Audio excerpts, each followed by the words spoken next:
What would you say to older adults to encourage them to get involved in environmental volunteering? I'd say, what else are you doing in your life that's so important? You know, the people that I know are all doing it for their kids and their grandkids. Yeah. They're all doing it because they've had a good life, and they want to make sure that the earth is going to be, well, we all know the earth will be around. Mm-hmm. You know, the earth is going to survive. The only question is whether we're going to be on it. Mm-hmm. And if we're on it, are we going to be back in the dark ages with no electricity and Right. no libraries and that kind of stuff? I mean, people retire and a lot of people want to travel, Yeah. you know, before they get too Play golf. creaky. And a lot of people want to go back to their hobbies that they had, and they take up pickleball and mahjong or whatever, you know. But, you know, people like me are like, wait a minute. You know, I've always had a feeling about giving back. Yeah. And the really out there people that I know, like the people in the Rocking Chair Rebellion and in Beyond Extreme Energy, the activists, the Bill McKibben types, they feel like, you know, I don't have a job to lose. Right. I've got my Social Security and whatever taken care of, and young people have either responsibilities for young children, they can't afford to lose their job, they don't have extra cash, and so I feel it's really incumbent upon older people to, you know, to give back, be responsible, leave the world a better place. Yeah, totally. That's such a good point. So what keeps you motivated to volunteer? And you can talk about your time with Third Act or anything else. What keeps me motivated? Well, the problem is not getting better. How's that? You know, things are getting worse, and the projection is we're going to have a hard landing. As far as environmental issues, I think we've already reached the tipping point. We're already at 1.5. And everywhere we see the impact, you know, unless you're doing this. Yeah. I'm watching pro wrestling all the time. I mean, you know, they used to say religion is the opiate of the masses, but really it's television. Yeah, Television that's is so the true. opiate of the masses. If you could give your younger self a piece of advice, what would it be? A critical thing that I did not know was that plastics come from petroleum products. And so I didn't pay attention to how much plastic was coming into our lives. And I had small children, and so they got toys, they got Lego blocks, they got, you know, all kinds of stuff. And I didn't realize the implication of that.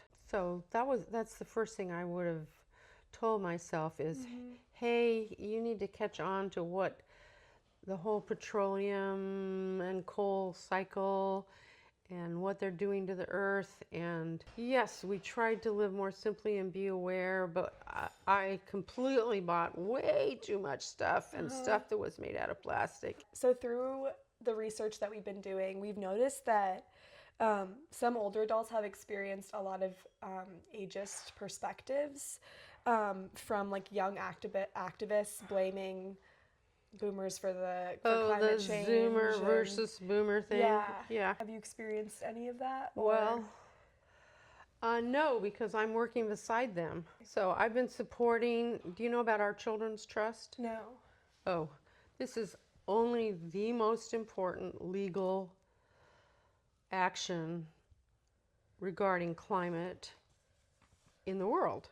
It started in Oregon a little more than 10 years ago when kids there, along with really smart environmental lawyers, formed a group called Our Children's Trust, and they sued the government for taking away life, you know, not allowing, not doing anything to change the trajectory of climate change, which was going to make the planet unlivable for them. They actually, the first case they won was Montana. So Held v. Montana, they won because in Montana their constitution has a guarantee of a healthy environment. So the kids sued them. Now, we had a case in Virginia, which I followed, and I met those kids, and they're great. And yeah, they talk about how older people have screwed things up, but you know, not to me while I'm standing there with my big Right, sign exactly. protesting On the with front them. lines, So yeah. no, I don't get any of that. Okay. You hear about it, you know, in the news. And it is pretty shocking to me. You know, we don't teach history well in this country.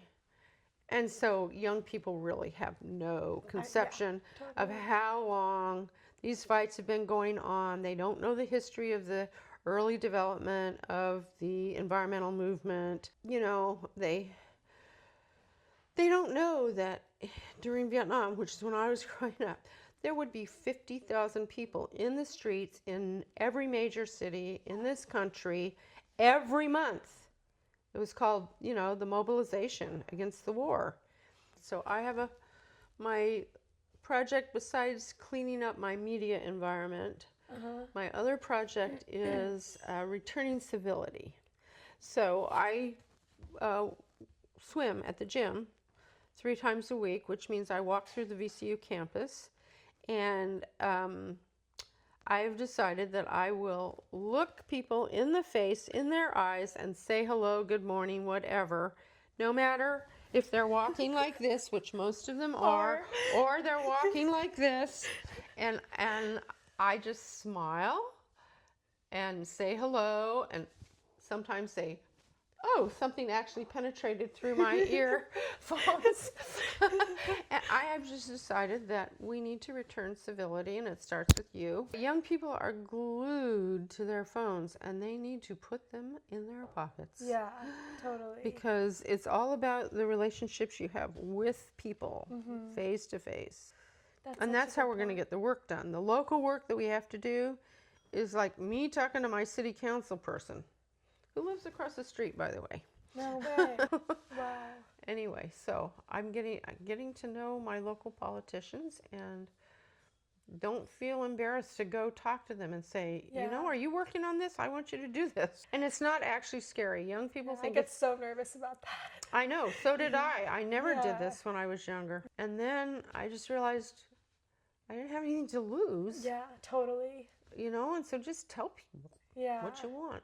Can you speak on when you took part in the rocking chair rebellion? Well, you know, Bill McKibben's idea is that older people have time and money and are able to put themselves on the line, and that the money pipeline, you know, the banks and the people that are funding fossil fuels have not got the message, and that we need to use our money, we need to divest, and we need to, you know, clean up our credit cards and go to credit unions instead of the big banks. And so he's working with all of us to do that sort of thing. And also, so then we protest. So we protested in front of Citibank and said, you know, you guys are funding Wells Fargo was funding the Mountain Valley Pipeline. Citibank is one of the big 4 that's funding the fossil fuels. And we just said, you know, you guys need to stop that. Yeah. And so we're going to sit in front and block your doors, you know. And for the first couple of years, we had a lot of good publicity and a lot of people joining. And I don't know, you know, certain techniques kind of peak. Yeah. And then people, you know, the media loses interest in like another, you know, blocking of the freeway or whatever's going on. Scientist Rebellion has really, you know, done some amazing things, but they're kind of out there, and those people are getting arrested. I was arrested and spent 2 days in jail during the Vietnam protests. We blocked the draft board, and then a bunch of other people went and blocked Highway 17, and we had a trial because we wanted to tell them that the war is illegal and it needs to stop. And so you learn a lot about the slow levers of the justice system, and it was very interesting spending 2 days in jail. because Yeah. you learn about who else is in there. Yeah. You know, they separate the men and the women, of course, and so those of us women were in there with women who'd been arrested for prostitution or for petty crimes. They were poor. You know, sort of wakes you up. You're a Yeah, privileged college totally. student. Anyway. That's fascinating. Those are all my questions. Thank you.